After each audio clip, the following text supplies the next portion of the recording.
Hey, I'm Brandon Isbell, and this is Stop and Ask. All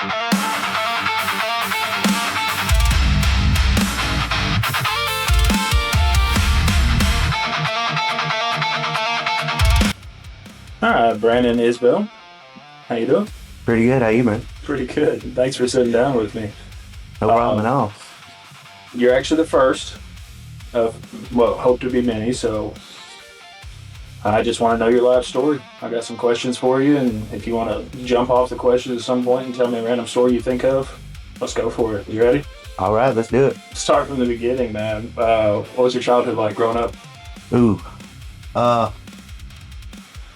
Well,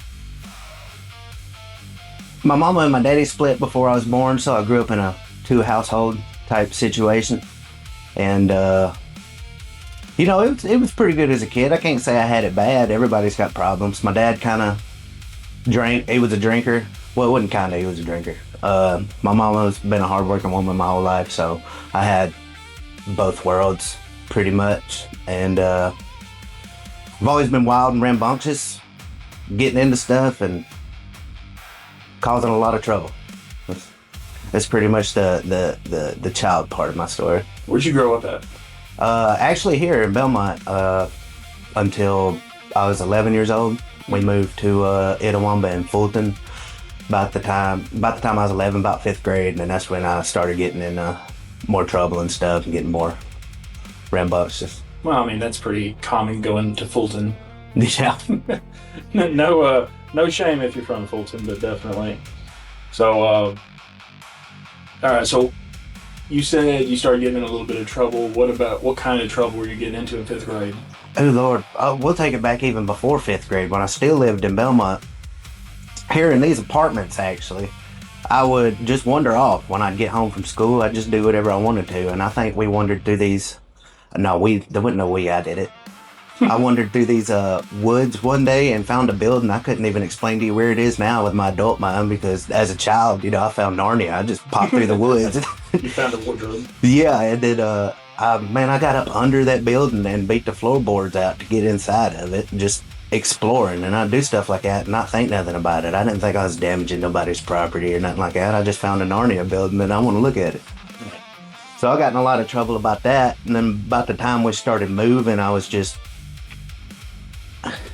I'm not really sure what made me do or act however I acted, but the usual attention-seeking behavior. I would act out and just do anything for attention. I'd stay away from home. I'd just run around with whatever crowd that had the most fun at the time. So I'd be out past curfew, or I'd be damaging stuff, maybe a little bit of I remember this one time, actually.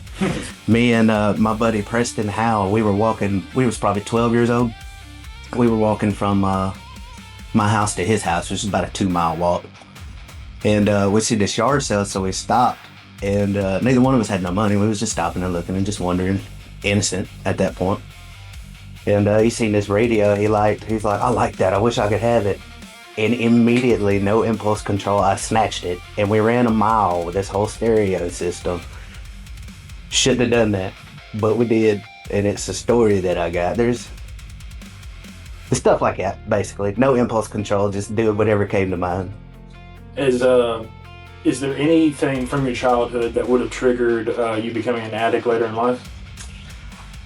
I'm not a big fan of blaming things on outward influences. I feel like that's kind of an easy way out because at the end of the day, I've made my own decisions. Mm-hmm. If someone were to make the argument on the other side, I'm sure they could find a bunch of things. I didn't know until after my daddy had died that he had some of the same addictions that I did. And just to get into what my addictions were, so I started smoking weed. I'm not really going to add that, but that's just where it starts at. I started smoking weed probably in freshman year. And then I'd be hanging out with people who smoke weed. And then sometimes people who smoke weed also had pills. So I'd be taking whatever pills because they were taking pills and we were having fun and we were drinking. And then somewhere around the time I was 16 or 17, I was, and I won't name any names because this is, but I had a couple friends across the street that they were taking pills, and I was over there, and we'd been doing it for a couple days over there, hanging out, taking pills, and then they started shooting them through a needle. And no part of my head said, oh my God, I should get out of here. It was like, can you do that to me? So they did that. So I went overboard just because I thought I was doing something new and cool and edgy and pushing the envelope. I went and got a whole pack of rigs, and what I mean by rigs is needles, and I'd put them in my pocket and didn't have nothing to do in them. I didn't have access to drugs like that. I just knew people. I don't know why I was doing it. Which segues into the first time I ever tried a hard drug. I was at the pool hall with that pocket of needles, and a couple of questionable people come up to me and it's like, hey, you got some rigs? I was like, yeah. And this is probably around the time I was 16, 17. Mm-hmm. And I was like, yeah. There's like, we'll give you a dose if you give us one of them rigs. I didn't know what a dose was, but I was down. Same way with the whole reason I started trying it. And so I was like, okay. We went out to the Jamie L. Whitten, I don't know if I should name those names, but we went out to the Jamie L. Whitten little camp center thing, to the little bathroom. I was 17 years old in there with a bunch of dope heads. And I let them shoot me, and it's like, we'll shoot you first. I assume now it's because they had a bunch of stuff and I dodged a bullet with that. Mm-hmm. But they shot me first, and I was quiet because I was a kid. They was all like 30, 40 something. I was quiet, but this was the first time I'd ever felt this feeling. And I assumed what it was meth we were shooting. And I let everybody get done, and I pulled the guy to the side. I'm like, hey, is this what meth feels like? He's like, what do you mean is this your first time? I'm like, calm down, man. You're not being chill. You need to chill out. And we, the guy that owned the pool hall at the time gave us, that group that was in the bathroom, the keys to the pool hall and let us sit in there all night. We literally, everybody left. It was shut down. We locked the doors and we played pool all night.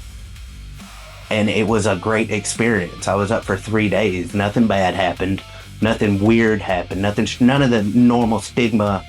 I don't know if stigma's the right word because it's bad no matter how you look at it. But so it was a good experience and I had a lot of fun. So that made me like, oh yeah, I love meth now, you know. And that took me 11 years. It took me to kick that habit because after a while it wasn't fun no more. But it was something that I don't know. I did above anything else in my decision-making process. If I could be nice to someone and do dope, that was cool. But if I couldn't do both, I'm doing the dope. Yeah, it had you at that point. Yeah. So, and it was just, I probably could have kicked it a lot easier if it wasn't for the needle. Now, was that time in that bathroom, was that the youngest you'd been when you tried something really hard? Yeah, that's the first time I ever tried anything hard. So, 17 years old in a lake bathroom with a bunch of 30 and 40-year-olds that probably didn't know you were that young. Yeah, no, they knew me. Oh, they did? They knew me. Blake? They didn't know it was my first time, though. I guess they shouldn't. I was walking around with a pocket full of needles. Yeah, you had the hookup. Yeah. All right. So what was it about the first experience of doing all that appealed to you the most? Was it the feeling? Well, I didn't understand the feeling at first. Probably the first 3 or 4 times I did it, because it's not like when you smoke weed, you're like, oh, I feel good. This is good. But the first time I ever did the dope, I'm like, what's going on? You know, it wasn't affecting my brain that I knew of. It was just, I couldn't tell really what was up. I didn't know. So it wasn't, I guess, the feeling of that at first, but I had that great time that night, that whole night with a bunch of people that was all having a great time. Nobody got tired. We was all playing pool and everybody's conversation was interesting. When you're on that shit, whatever you have to say, you think is the most important thing in the world. And it's, I guess, similar to being drunk when you think you have an idea you need to get out. Yeah. So that appealed to me, and then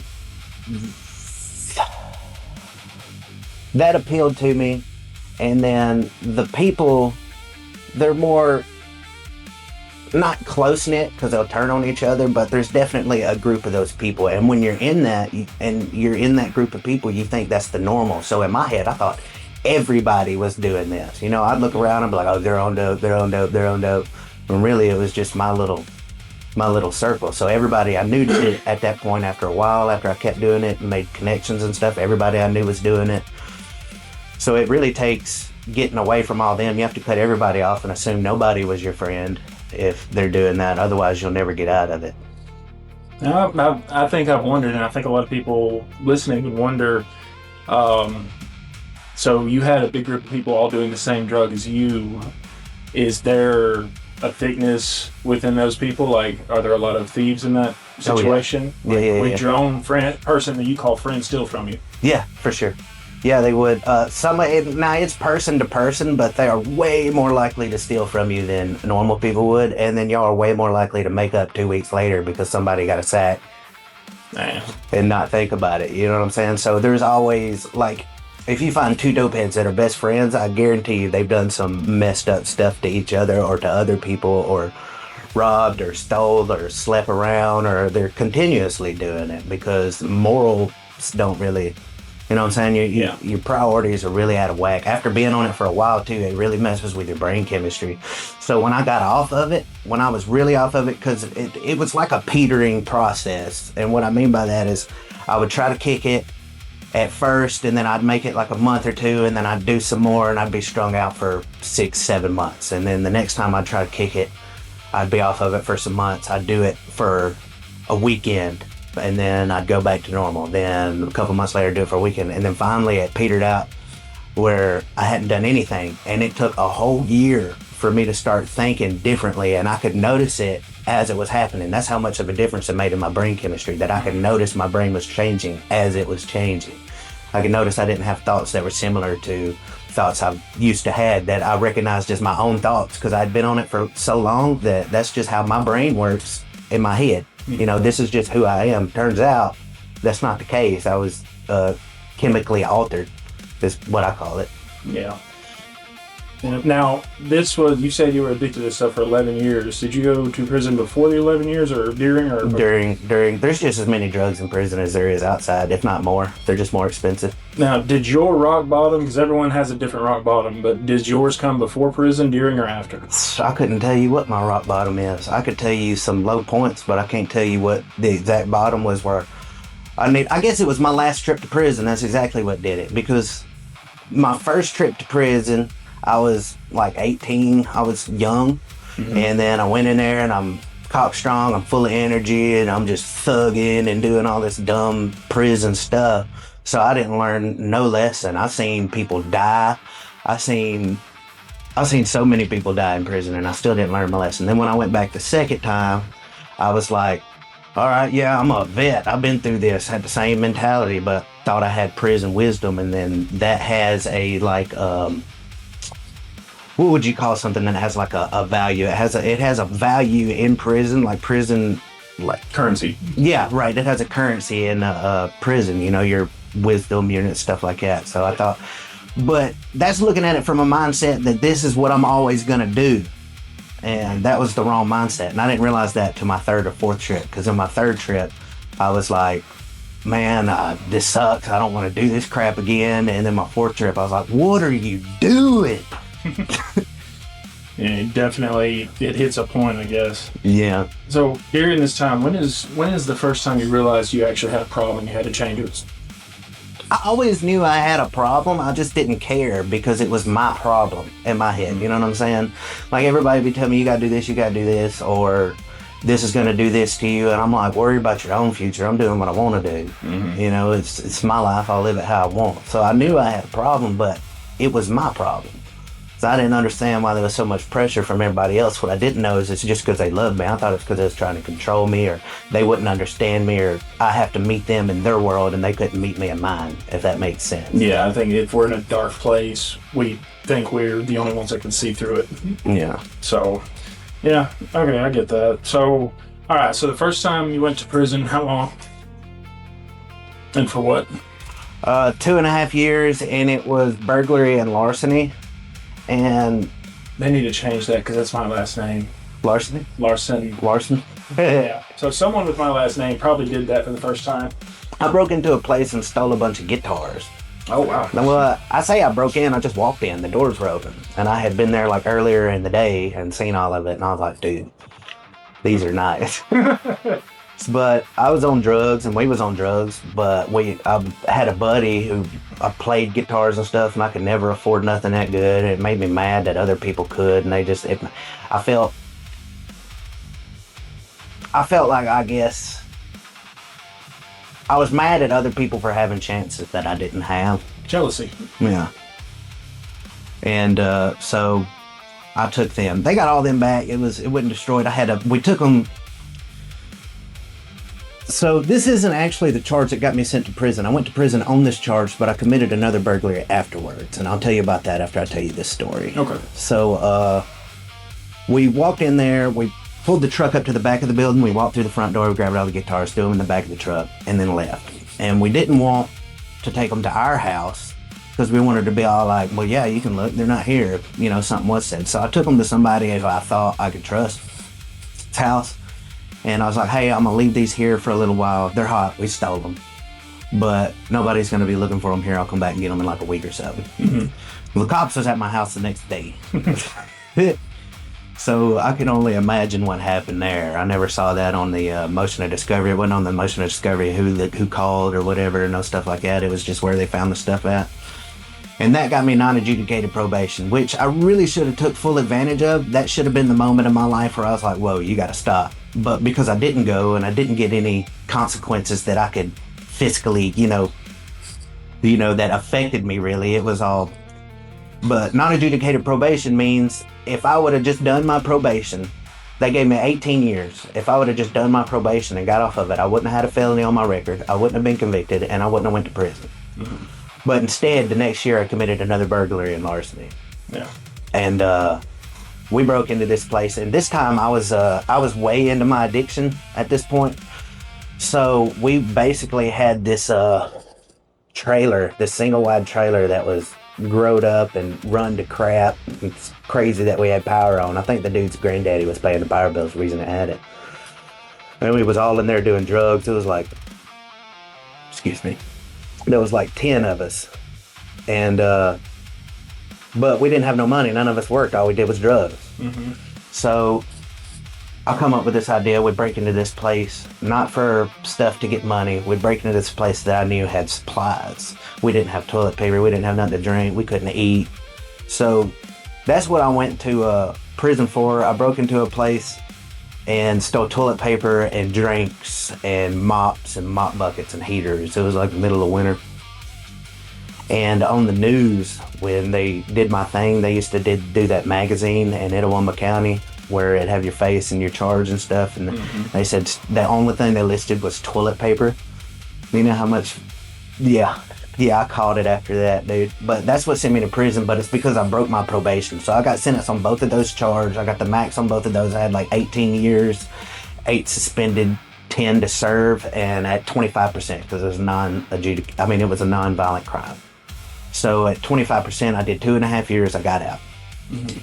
Then I kept messing up on my probation. Like I think I got out and went straight back to. Well, I say straight back. I was doing drugs in prison. Mm-hmm. They were easier to get. Harder to get, but just as many of them in there.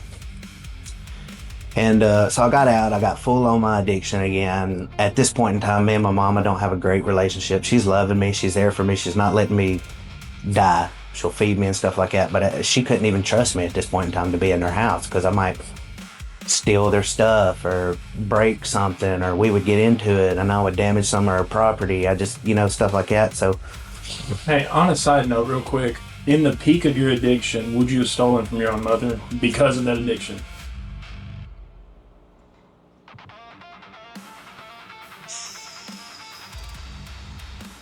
Yes, but not probably in the way you think.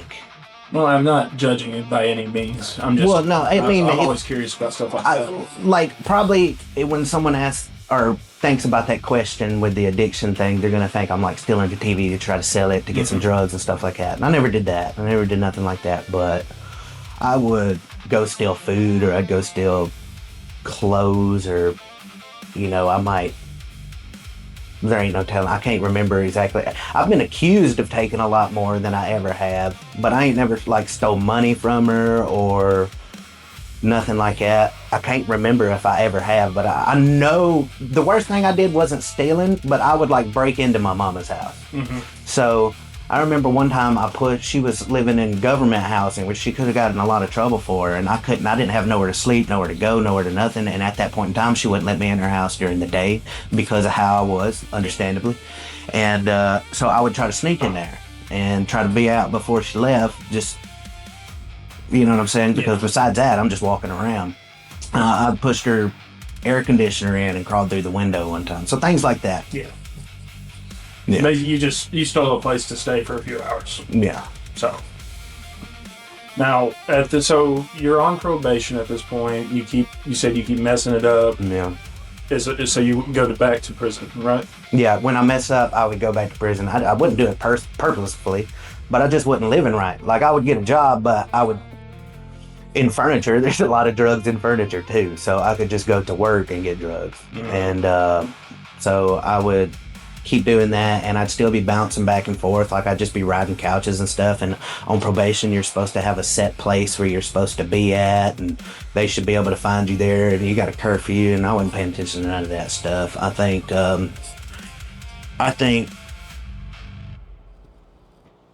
I got sent to prison one time because I got arrested. I had this girlfriend, if you want to call her that one. I call her Skeletor. She was crackhead. We were crackheads, but she was a bigger crackhead. Yeah. And that was probably the worst point in my life, is talking about her. And she is the most, well, I don't want to paint nobody in a bad light if I'm in a bad light myself, but she wasn't a great person at all. She really messed with my head a lot, where it was already out of whack. And she sent me to jail like 4 or 5 times. She sent me to jail this is the time that got me sent to prison. I had a dime bag of weed in my pocket, and I was outside. We had just gotten in a fight. It was like the day before Valentine's Day. Can't even remember what was fighting about. She cheated on me all the time. It was probably that. And I was outside, and all of a sudden the cops pull up. And they pat me down and stuff, say there's a domestic disturbance, and they pull the weed out of my pocket, and I get arrested for that on Valentine's. Well, when I get out, come to find out, after going through her phone, it was literally just so she could go out with somebody else on Valentine's Day, so I'd be in jail, and she wouldn't have to worry about me catching her. Jesus Christ. Yeah, and they piss test me while I was in jail. Is that a bad word? No. Will that get bleep? No, you're good. While I was in jail, and I actually passed the test, but he asked me before when's the last time you smoked? I was like, about 2 weeks ago. So because I admitted that I had smoked, even though I passed the test, they revoked my probation. They sent me back to prison. So I went to, I think, a TVC for like 9 months that time. I got out, didn't report for 12 months. I had gotten in a fight with the same chick. This is the next time I went to jail. I got in a fight with the same chick. I was at her house, and at this point, she was like 15 years older than me too.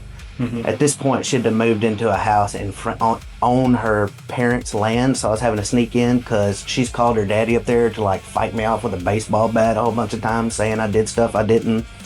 She told the cops that I threatened to cut her head off with a machete. That's not true. That's absolutely not true. Were you still around here during all that? No, this is Lake Pimmingo, Saltillo, Mississippi. Okay. So you had said something about a chick that was 15 years older than you, and she was living in a house on her daddy's property, and it immediately made me think of someone that I knew of, and I was like, I was going to ask you off camera. I said, no, I don't think it's the same one though. But I was sneaking in, and then, oh man, it got to a bad point. If I just really want to be honest and tell the truth about this situation, she was so crazy and I was so crazy. It messed with my head so much. I think the reason that I stuck around is because she's exactly where I was getting my drugs from, like free drugs. Just go there and there's just free drugs. She's always got them somehow.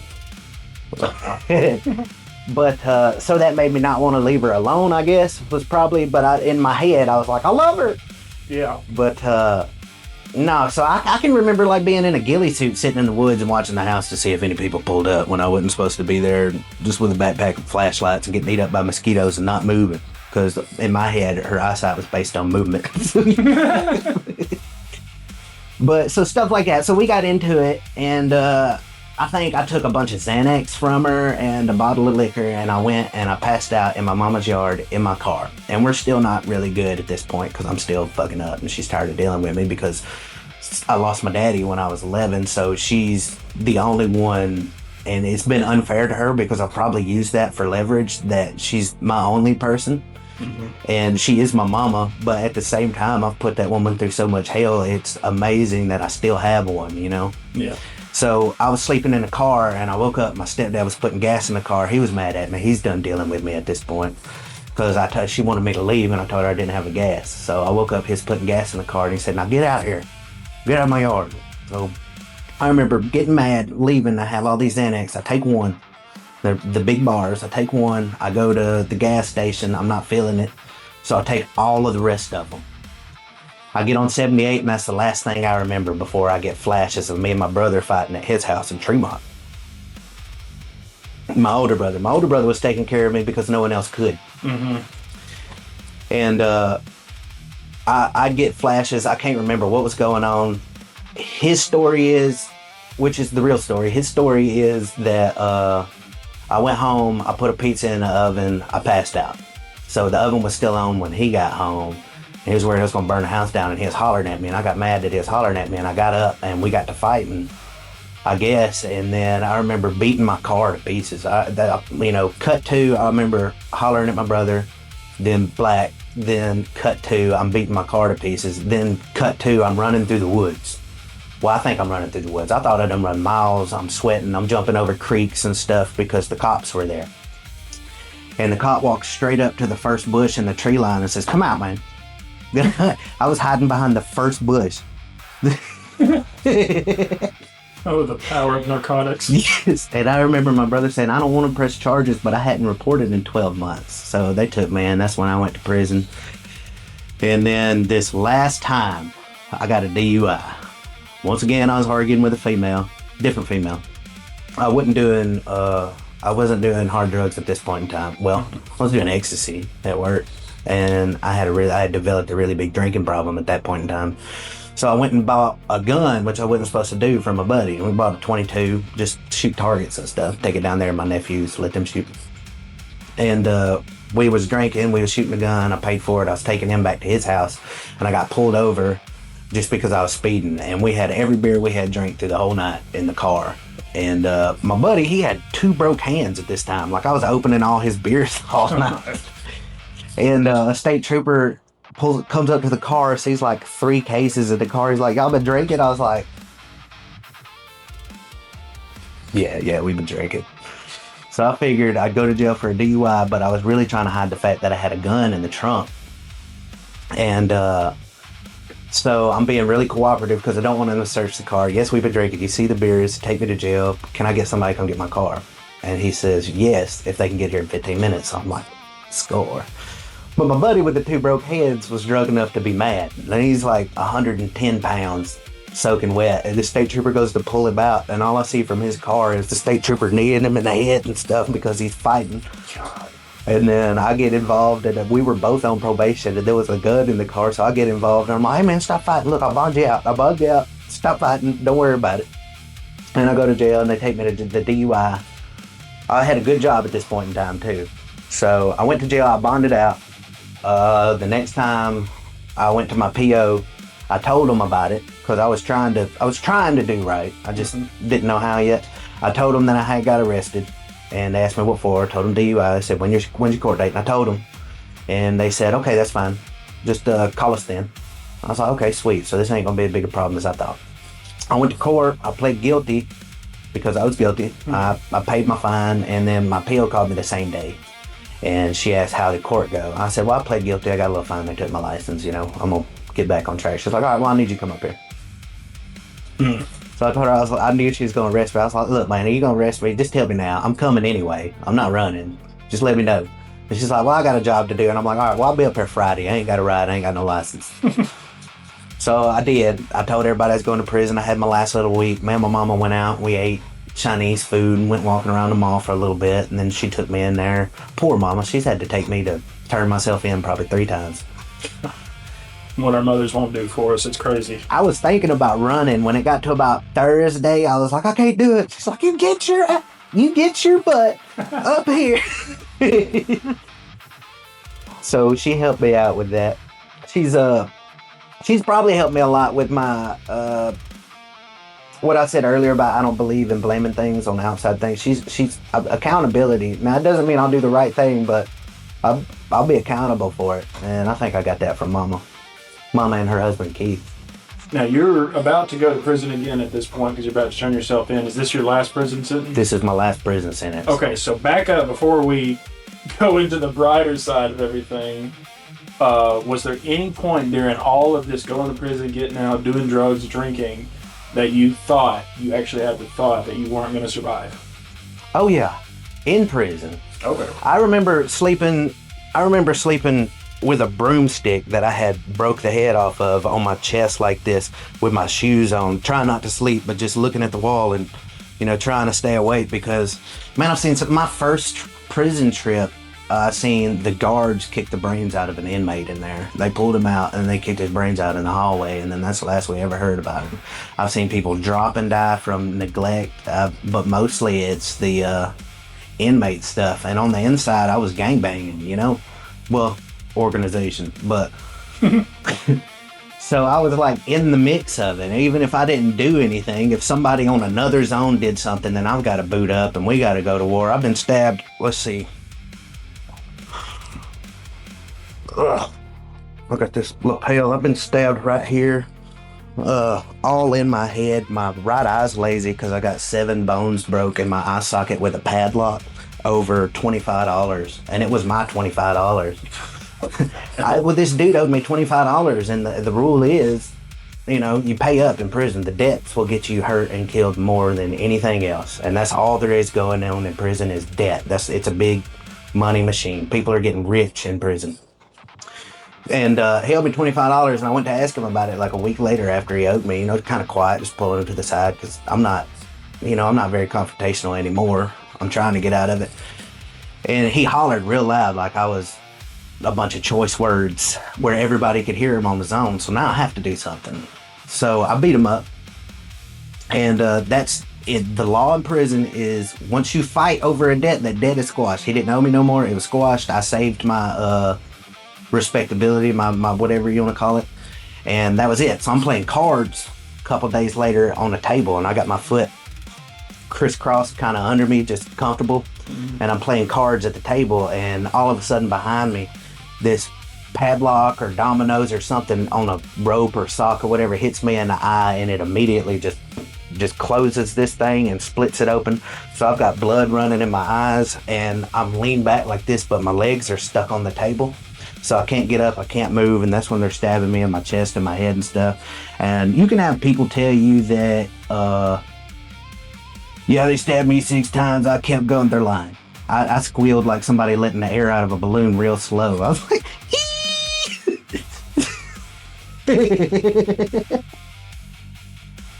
it's not fun. I can't die laughing into a mic, damn it. Darn it.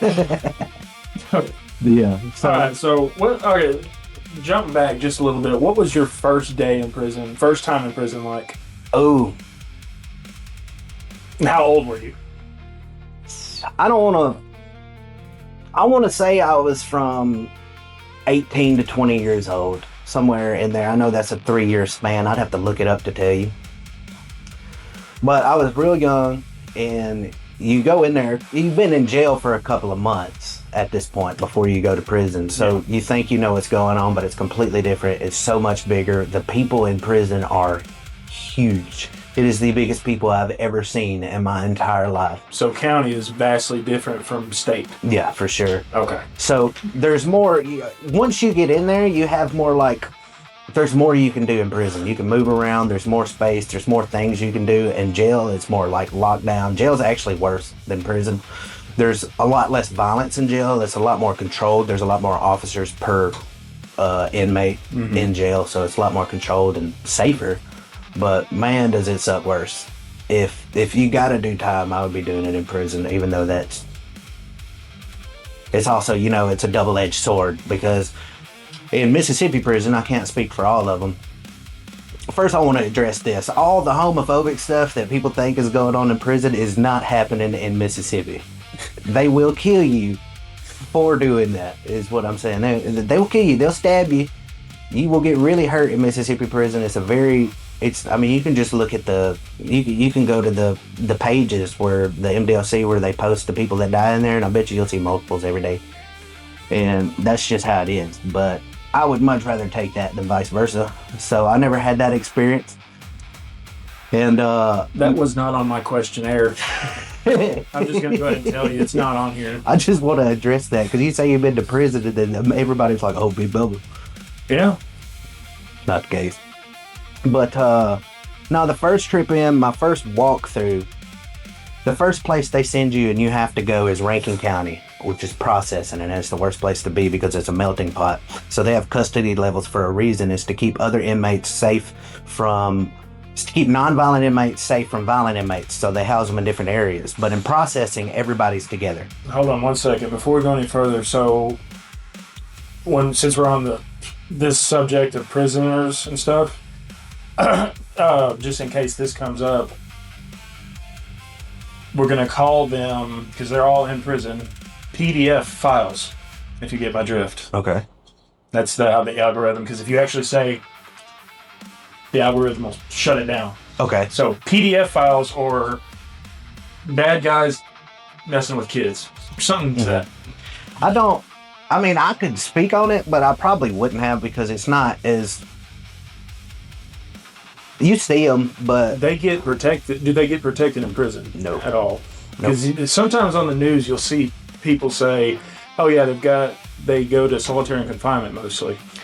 The best they get is they usually go to low custody levels where people don't want to mess up their own custody. Like, so there's 3 custodies, A, B, C being the worst, A being the best. At A, you have the most privileges, you have green and whites, the least security. Mm-hmm. So that's where you want to be if you're doing it, because in C custody, you can't do anything. You're on lockdown most of the time. So most people in A custody don't want to lose their custody, which you will if you get in a fight or something, you get an RVR. So that's the best they do for them. It's not like they have their own pod or anything like that. They mix them in with the general population, but they put them in A custody where people don't want to lose their stripes, but they will. They're not getting... They're not having a great time. Nobody likes them. Mostly... For some reason, they always have money. They always have family members sending them money. Every one of them, every time. There's never been a broke one come in. And that's alarming. Well, they're getting robbed. All of that money's going to somebody else. That's good to know. That's the only time in history being robbed is good. But so that's basically how they deal with them there. Or a lot of times depends on who's on shift, really, what you can get away with. Because sometimes you can get away with just as much. Like, I got in trouble one time for being on a whole nother zone where I wasn't supposed to be fighting somebody. That's not supposed to happen. But, whoever's on shift, if you can talk good enough, I could get to other zones. I could go do tattoos here or do something there and make some money and then just tell them to let me out and go to my other zone. So if them people are on shift, they're likely to get hurt. Now, what's something about prison that most people completely misunderstand? People that's never been. The Big Bubba thing. That's the Big Bubba thing. Well, I think movies portray prison as a place where you will get held down, if you know what I mean. So yeah. No, that's not the case. You will. It is way more violent than you think, and it could be. You don't have to do anything to be on the receiving end of that violence. It could just happen randomly. Yeah, or you could just be an easy target, or you could be a hard target. It doesn't matter man, they're gonna do it. They're gonna do what they're gonna do. It is under policed, but even the police that they do have, I will speak on this. Well, let me say first that just like I say, I hold accountability in high regard. I think the prison system's there for a reason. I think I deserve to go every time I went. And I think you don't just end up there. I don't think you need lucky breaks. I think you need to learn from what you did. And however long that takes you, I don't. So, but at that all the employees are from those areas and they're getting paid almost minimum wage and they don't care and they're understaffed and they're dealing with these crazy lunatics. They throw poop in there, dude. Yeah, I've heard about that. Yeah, they throw poop in there. So there's the poo and pee cocktail at the prison guards. Yeah, that's a real thing. Yeah, microwave it, make it hot. Yeah, so there's some crazy individuals in there, man, and they have to deal with that, and none of them really like their job, and a lot of them are in the same gangs. So you really got to watch how you deal with them because they're just a different inmate with more authority. They can get you hurt faster than the other inmates can. Like, say, if you're in solitary because people are trying to kill you, they could pop your door. Mm-hmm. So that happens. But as far as, I lost 160 pounds the first time I went. That's people out there wanting to lose weight. There you go. Yeah, go on the prison diet. It sucks so bad. What is that food like? Oh man, so in Parchman, I don't know if I should say their name or if I'll get in trouble for calling them by name. Yeah. No, I don't think so. Most of them are public state prisons anyway. Okay, so they have a farm and they grow a bunch of stuff, but what they grow, they like try to get double uses out of it. So the corn they grow and they feed us is feed corn for animals, and however they process it, it'll have caterpillars in it, grasshoppers in your food and stuff like that. You basically, the only thing you can depend on is a piece of cornbread with every tray, no matter what's on it. And then the boxes come in and it's not for human consumption, and it's just, but you'll get hungry enough, you'll eat it. Basically, prison, if you were there by yourself and didn't have to worry about the violence, your biggest thing, the only thing would be on your mind all day would be food. Like, I remember thinking so hard, like they had just harvested the bean field where we could see out the window, and the geese came in, and I was just looking out the window just salivating, like if I could just get my hands on one of them geese. Wow. Thinking about how to bake it in the microwave and stuff. Yeah, food's definitely, they get like 60 cents per inmate. They feed them with 60 cents a day. Oh. So that sucks, but I also don't think you should be eating filet mignon, but it would be nice if it was sustainable to feed them a little better because we are humans. A McChicken every now and then wouldn't hurt. Yeah, that's only 40 cents more. Yeah. All right, so well, before we move on, what is the meal that you wanted when you first got out more than anything? Oh man, I got a burger this big. I've got a picture of it. It's at the, here's a promo. It's the Mugshot from Mugshots. It's like a 17-layer burger. Oh man, when I first got out though, I was in C custody. So I was in the violent custody where there's the most stabbings. I've seen a dude wrap his mat around his body and catch it on fire. Just crazy stuff going on. So when I got out, I was so paranoid that my mama took me straight to Tupelo because she had something to do there, and I had to sit outside like on the little walkway while she's doing it, and I was watching people, and this guy was going to bend up to pick up a quarter or something, and I jumped up and threw my chair back because that's how you sharpen knives in prison, and that's a threat, and that's just, so it took a while to get out of that. I carried a spoon with me for everywhere of sport for a while. So no, but about the food, it was anything and everything. I was sitting in there making up recipes in my head, and I cooked one that I had thought about for a long time. I took a whole tenderloin piece and I butterflied it, and I put cream cheese, jalapenos, and pineapples in it, wrapped it in like a bacon weave net, and slow grilled it and basted it. It was just as good as I thought it was going to be, man. All right, so if it's all the same to you, let's take a quick smoke break. Yeah. And we will come back and get to the brighter side. All right. All right, Brandon, we're back from the break. So before we stopped, you were on your last prison stint. What happened the day you got out?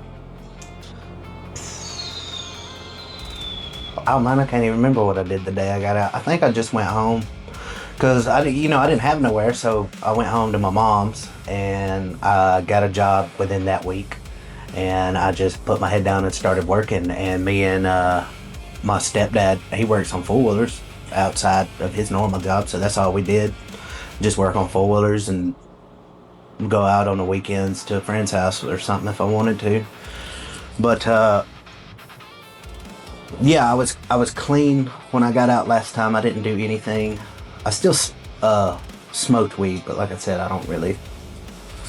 I mean, we're at the point in these days, weed is not considered bad. Yeah, but Yeah. no, from that day on, I haven't touched anything, and it took that last time, I think, because the whole time I was in prison the last time, I would just sit on my rack and just hate that I was in there again. Like, I can't believe you did this, dude. I can't believe you're back here, and that carried through to Self-reflection. yeah, it did. And and then let's see, I was working on foilers, talking to some girls on the weekends and stuff. And I met this girl. I was on the phone with my friend Darius, and he was at these girls' house where we usually hang out. We was all good friends. Mm-hmm. And he panned the room with his phone, and I seen this chick that I had never seen before, and immediately I was like, oh my God, go back. And he put it back on her. I was like, who is that? And he told me her name was Brianna. And I did all kinds of networking through our little friend group to try to figure out who she was, get her number. And then I finally got her number, and I was looking at my phone for probably, I don't know, a good 20, 30 minutes trying to figure out a good pickup line for somebody who's never seen you and doesn't know you have their number. Yeah. And I landed on your hot, what's up? Classic. It worked, dude. So the next weekend I went down there to hang out with her, and we hung out and we clicked and we vibed, and 3 years later, that's my wife. We're married, and this is our house, and I've never been happier with anybody in my life. Nothing has ever come close to what I feel now with my wife ever. I wish I'd have never done anything before I met her. I did not know when you were just telling the story about when your friend was panning the phone if that was going to be your current wife. I am so glad it was. Yeah. That gave me goosebumps. All right, so what was the thing that really made you want to get sober? Oh man, I was just sick of it. Just sick of the lifestyle? Just sick of it. Just sick of the lifestyle. Sick of being down like that. Sick of going to prison. I realized that I wasn't. The fun was cool, and the being broke and stuff didn't bother me that much because I was just doing crazy stuff. You got all the time of the day. We'd just walk the woods or the creeks for hours and be more. Anyway, the fun was cool, but I realized that you can't maintain it. You can't have both. And I guess getting older too, because when all this first started, I was early 20s and full of piss and vinegar, and I'm old now. I can't. Who would have thought our ancestors were right? The older and wiser you get, the more you start to smarten up. Yeah. And that's basically what happened. I feel like is I got old. So what was the hardest part of your early recovery days? My mama. The hardest part to recover or the hardest part to take? So when you started getting sober for real, what was the hardest part of that? What I was explaining about how your brain doesn't work right for a good year. So when you get sober, I have this chemical imbalance that I've become dependent upon putting this chemical in my body. And now that I don't have it, I'm having to feel all these emotions that I've been escaping for 11 years, and I don't know how to deal with them because I've never had to do it, you know? So everything just comes in at once, and you don't know why you're feeling what you're feeling. Like, I can remember eating a bowl of cereal and watching UFC, and this guy got knocked out, and I started crying. Just stuff like that. Random emotion. Yeah. So stuff like that, and then not being able to trust your brain because you realize that it's wired different, or you may have done damage to it, or thinking, just being paranoid about your own thoughts is kind of crazy. And I'm still a little there, but I have more faith in myself to make the right one these days. But back then, it was, it's not that I didn't have any guidance, it's just that I wouldn't accept any until I was too old to be getting the guidance that I needed. So it's basically like trying to learn how to live by yourself. Yeah. So that was probably the hardest part, just making sure that I was doing the right thing and that this was worth it. Because even though you're doing the right thing all the times, I came up from the bottom, so it seemed like for a while that I was struggling for no reason. If I'm going to struggle this hard, well, I could just mess up again. So getting over that thought and then getting something worth struggling over via my wife. Oh, what's a story that you have with your wife that just makes you smile every time you think about it? That you don't mind sharing. I don't think it's a particular story, but I have traits that my wife is probably an angel sent from heaven. And if you believe in that kind of stuff, I'm not sure I do, but she kind of makes me think, because I've never had anyone more patient with me because I'm not easy to deal with. I'm still very erratic. She says it's like she wakes up and then tries to figure out what person I am that day. But age and her has calmed me down a lot. She's been very patient with me. This is the first relationship in my life I've never, thought that she would be disloyal to me. I really feel like I have a partner, and I've never had this in anybody. And it just makes me smile knowing, because once you don't have our whole relationship, we've never been in fights where we say mean things to each other, so there's nothing that we've done that we can't take back. Mm-hmm. So it's basically 3 years later, we still have that clean slate. We can just love each other without having no second thoughts in the back of your head. And that peace of mind is profound. It's like something I've never experienced before, and it literally fuels me. It's like actual. Now, I'm not trying to seem, mushy gushy, but if you could think of what actual love is versus, okay, I think they love me. No, I know she does. Mm-hmm. And that's it's awesome. Knowledge is power, and that gives you plenty. So, if you had to reflect on where you've been from the time that you stole a radio from a yard sale to now, was it one hell of a ride? Would you repeat anything, do anything differently? I would do so much stuff differently, as long as if I would have ended up in the same, I don't know. Actually, if that's what it took for me to get here, then maybe that's what I needed. But I would have definitely done it different if I could go back with the knowledge I have now. And who knows what that would have took me. But I'm happy where I'm at right now. I wish I wouldn't have done so many bad things to so many people. And those are kind of bridges that you done burnt and you can't take back. And it sits on my mind. There's people on my mind that I think about almost daily. It's like I really wish I could make it up to them, but I feel like contacting or doing any kind of thing is just kind of let it go. But I wish I could take that back. Well, I mean, you just brought up a really good point. Like, I think a lot of people think if they could take something back, what they don't realize is if you could go back in time, it could change a lot of things. Like, let's just say, for instance, if you hadn't have stole a radio from a yard sale, would you have ever met your wife? Exactly. Yeah, that's what I was thinking. That's the crazy part to think about. If I hadn't, then I'd probably go back and change everything. But now that I have her and her family, that's another thing, is I've been just as open with her family from the beginning as I have with you. And they've accepted me with open arms. They're my family as well. Her grandma is my grandma. Her mom is my mom, Yeah. And that's awesome too. So I wouldn't trade that for nothing. I just wish I didn't have to tear or burn such a rough path to get there. Yeah, it's... So, all right, so help me out here. What is the biggest misconception people have about former addicts and former inmates? If I can give a quick example of that, if you see somebody that has been to prison, but you don't know them personally, they were addicts, most people would not all of a sudden want to be near that person or want to talk to that person. Yeah, I don't think that's a bad thought process.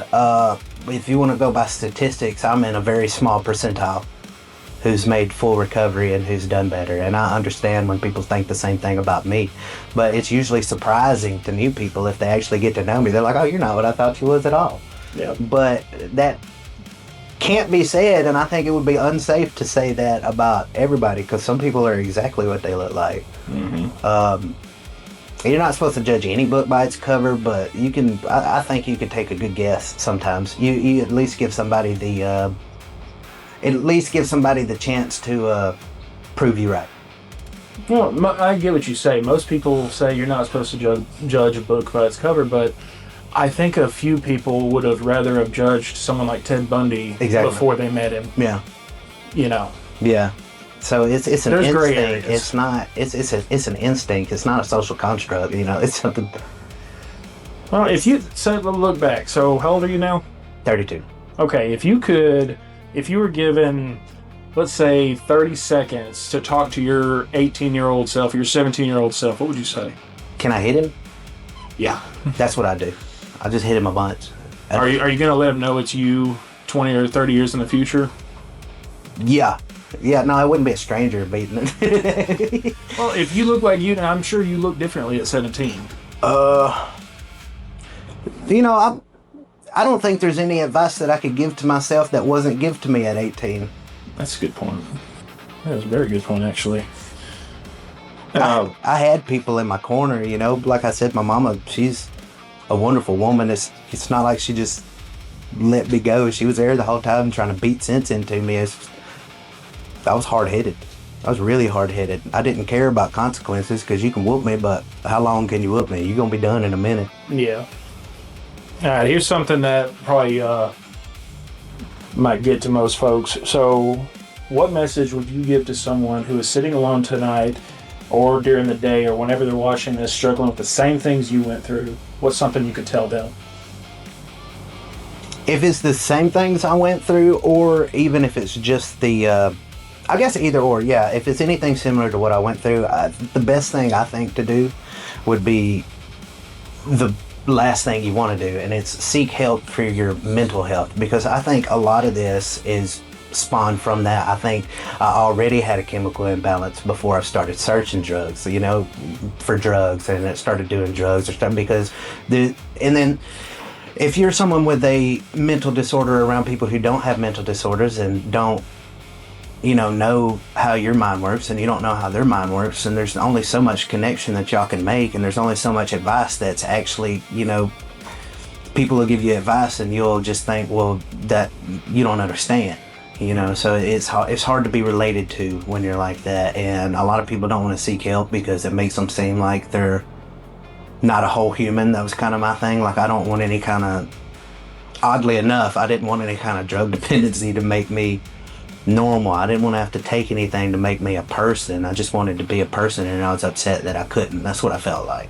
So I think most of it stems from that. And if you have a problem, it's not a bad idea to get that checked out. And that could be a good first step on your road to whatever, even if that's not your problem, It'd be a good first step. Even if mental health wasn't it, then you got that checked off the list, and then they could probably point you in the right direction to get you some help. But don't do it alone, because then you're just going to bottle it up, and you're not going to know how to deal with it, and you're going to put it to the side until it comes to the front. Well, is there anything else you want to tell them? Any stories you left out? I don't think so. Can I say thank you to a couple of key family members? I think without, I wouldn't be nothing. Definitely. My mama, Carla Armstrong. She is an amazing woman. Her husband, Keith, has been more of a father figure to me than anybody I've ever had in my life. That's who I consider my father. He taught me a lot about hard work, and, you just got to suck it up. You just got to do what needs to be done, and then do it good. And my wife's grandmother, Gigi. Hey, Gigi. I know she's going to watch this. So my mama will help me with anything, but my Gigi will care about anything with me. She'll be mad with me about something. She'll be happy with me about something. That's my emotional Gigi right there. And my wife is the best woman on this planet. She deserves way better than me. Don't tell her I said so. She won't watch it. I think without these people in my life, and my older brother Eric, he took me in when nobody could handle me anymore, and he's never got tired of me. And we used to fight like cats and dogs when we were little. But is this the same one that you almost burned his house down with the frozen pizza? Yep. Does he still bring it up? No, he don't bring it up, but we talk about it sometimes. I would give you hell about that for the rest of our lives. We also are. Here's one that we do give each other hell about for the rest of our lives, and it'll come up this Christmas too. So one time, I was living with Mama, and he wasn't. He was already out of the house, and he had found this pink polo hat and gave it to Mama. Mama never wore it, and at the time I was young, and the polo hats were red, so I took it and I was wearing it. Nobody had a problem with it. Well, I went off on a bender. We went to Nashville. We came back, and he was at the house. I needed to crash. I'd been up for a couple of days. And I went to sleep and I woke up and my hat was gone. And I got to looking for it, and I'm looking all over the house for it for like an hour and a half. And I finally asked him, I'm like, where'd this hat go? He's like, it's not your dang hat. And we got to arguing about it, went in the bedroom, he pushed me, and then I hit him and we got in a fight. And we bring that up. I got kicked out of the house that I lived at. He didn't even live there. We bring that up every Christmas. We'll argue about it this Christmas. Hopefully if he sees this podcast, it'll give us another opportunity to argue about it. Because I'm not letting it go. That was my hat. Might as well have been. Well, Brandon, I appreciate you coming on the show, being the first one. Hopefully of many. Hopefully of very many. So, thank you. Thank you. And that's it.